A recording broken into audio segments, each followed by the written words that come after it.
നമുക്കെന്നൊരു iPhone എങ്ങനെ iOS13 upgrade ചെയ്യാം.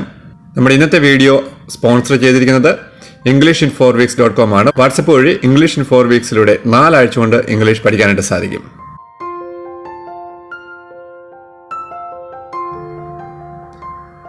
So upgrade ചെയ്യാനായിട്ട് ഇതിപ്പോൾ iPhone 7 Plus ആണ്. ഏതൊരു ഐഫോണിനും സെയിം കാര്യങ്ങൾ തന്നെയാണ് നമുക്ക് ചെയ്യേണ്ടത്. സോ നമ്മൾ സെറ്റിംഗ്സിൽ ചെന്നിട്ട് ജനറലിൽ ചെല്ലുക, സോഫ്റ്റ്വെയർ അപ്ഡേറ്റ് കൊടുക്കുക. സോ ഇങ്ങനെ കാണാം. ഇവിടെ ഡൗൺലോഡ് ആൻഡ് ഇൻസ്റ്റാൾ അതിൽ ക്ലിക്ക് ചെയ്യുക. പാസ്കോഡ് കൊടുക്കണം. ഓക്കെ,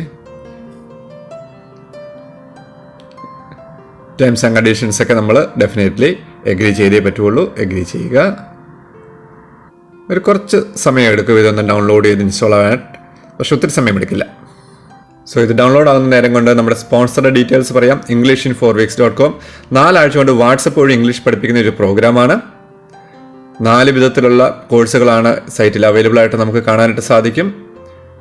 ഒരു 4 ആഴ്ച കൊണ്ട് നിങ്ങളെ അനായാസമായിട്ട്, അതായത് ഇംഗ്ലീഷിൻ്റെ ഒരു ഫോർമുല ഉണ്ടല്ലോ, നമ്മളെല്ലാം സ്കൂളിൽ പഠിച്ചിട്ടുള്ള subject plus verb plus object, ആ ഒരു ഫോർമുല ഇല്ലാതെ തന്നെ നല്ല വൃത്തിയായിട്ട് ഈസി ആയിട്ട് നിങ്ങളെ ഇംഗ്ലീഷ് പേഴ്സണലായിട്ട് പഠിപ്പിച്ചു തരും വാട്സപ്പ് വഴി. സോ ഇംഗ്ലീഷ് ഇംപ്രൂവ് ചെയ്യണമെന്ന് ആഗ്രഹമുള്ളവർക്ക് EnglishIn4Weeks.com സന്ദർശിക്കാവുന്നതാണ്. ഇനി നമുക്ക് തിരിച്ച് നമ്മുടെ iOS വീഡിയോയിലേക്ക് വരാം. പ്രിപ്പയറിംഗ് അപ്ഡേറ്റ് എന്ന് കാണിക്കുന്നുണ്ട്. ഡൗൺലോഡിങ് കഴിഞ്ഞിരുന്നു.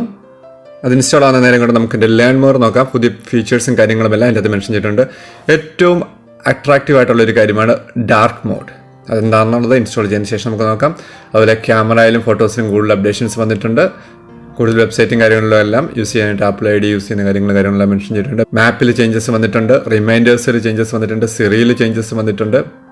മീമോജിയിലും മെസ്സേജസിലും ചേഞ്ചസ് വന്നിട്ടുണ്ട്. കാർപ്ലേയിൽ മെസ്സേജസ് വന്നിട്ടുണ്ട്. Augmented reality, mail, notes, Safari, quick path, text editing, fonts, files, health, Apple music, screen time, privacy, security, system experience, language support, ഇതാണ് നമുക്ക് കാണാൻ സാധിക്കുന്നുണ്ട്.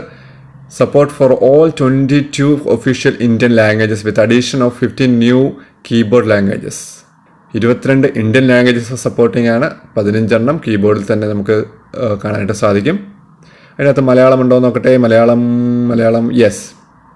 30 new document fonts for Assamese, Bengali, Gujarati, Hindi, Kannada, Malayalam. So Malayalam font add on ചെയ്ത് വന്നിട്ടുണ്ട്. ഈ ഒരു വെർഷനിലേക്ക് update ചെയ്യുകയാണെന്നുണ്ടെങ്കിൽ എല്ലാ ആപ്പുകളും സ്റ്റാർട്ട് ചെയ്യുന്നത് ഇരട്ടി സ്പീഡിലായിരിക്കും എന്ന് ആപ്പിൾ തന്നെ അവകാശപ്പെടുന്നു. സോ അപ്ഗ്രേഡ് ചെയ്യണോ വേണ്ടയോ എന്ന് സംശയിച്ചിരിക്കുന്നവർക്കുള്ള ഉത്തരമാണ്, നമ്മുടെ മൊബൈൽ ഇരട്ടി സ്പീഡാവും അപ്ഗ്രേഡ് ചെയ്യുകയാണെന്നുണ്ടെങ്കിൽ. സോ ആരും അപ്ഗ്രേഡ് ചെയ്യാതിരിക്കേണ്ട, അപ്ഗ്രേഡ് ചെയ്യുക. കൂടുതൽ ഫീച്ചേഴ്സ് നമുക്ക് എൻജോയ് ചെയ്യാനായിട്ട് സാധിക്കും. ഇപ്പോഴും പ്രിപ്പയറിംഗ് അപ്ഡേറ്റ് തന്നെയാണ് കാണിക്കുന്നത്. നമുക്കിവിടെ മുകളിൽ സ്ക്രീനിൽ കാണാനായിട്ട് സാധിക്കും അതുമാത്രം കഴിഞ്ഞെന്നുള്ള ഒരു 3/4 കഴിഞ്ഞിട്ടേ ഉള്ളൂ. റഫ്ലി ഒരു 5 മിനിറ്റ് സമയം എടുക്കുന്നുണ്ട് പുതിയ വേർഷനിലേക്ക് അപ്ഗ്രേഡ് ചെയ്യാനായിട്ട്. സോ ഡൗൺലോഡ് കംപ്ലീറ്റ് ആയിരിക്കുകയാണ്. ഇനി ഇൻസ്റ്റാൾ നൗയിൽ ക്ലിക്ക് ചെയ്താൽ ഇൻസ്റ്റാൾ ആവും. Verifying update. ഇത് ഏതായാലും അധികം സമയം എടുക്കുമെന്ന് തോന്നുന്നില്ല, പെട്ടെന്ന് ആവേണ്ടതാണ്. ഇപ്പോൾ റീസ്റ്റാർട്ട് ആവും. റീബൂട്ടിംഗ് ആണ് നടന്നുകൊണ്ടിരിക്കുന്നത്. നമുക്ക് അതിൻ്റെ സ്കെയിൽ കാണാനായിട്ട് സാധിക്കും.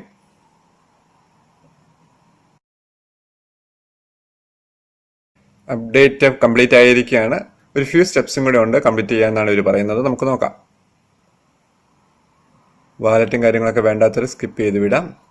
ലൈറ്റ് മോഡ് വേണോ ഡാർക്ക് മോഡ് വേണോ ചോദിക്കാം. നമുക്ക് തൽക്കാലം ഡാർക്ക് മോഡ് ഇട്ട് നോക്കാം, കാരണം അതാണ് ഏറ്റവും ഹൈലൈറ്റ് ആയിട്ടുള്ളൊരു ഫീച്ചർ.